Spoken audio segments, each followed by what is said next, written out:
ये मौलवी साहब जिनका नाम मौलवी नवाज शरीफ समझिए, ये मौलवी ज़ियाउल हक की सियासत चाहते हैं। इसी सोच ने मेरी बीवी की शहादत की है। ज़रदारी तुम्हें और तुम्हारे लुटेरे साथियों को इसी चौक के ऊपर उल्टा लटकाएंगे और तुमसे कौम की उधारी करेंगे।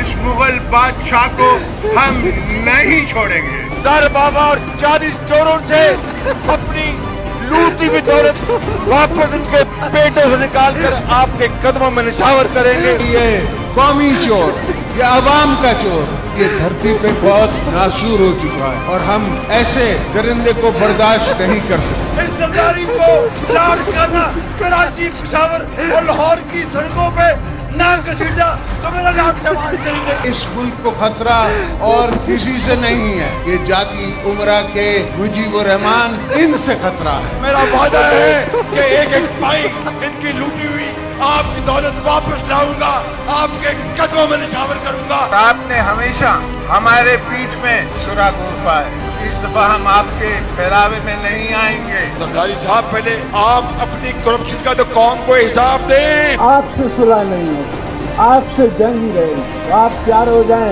एक लंबे मुकाबले से। सुन लो सरदारी साहब, आपके ऊपर कोई एतबार नहीं, चाहे आप डब्बा पीर का जुब्बा पहन के आ जाए, आपके ऊपर कोई एतबार नहीं।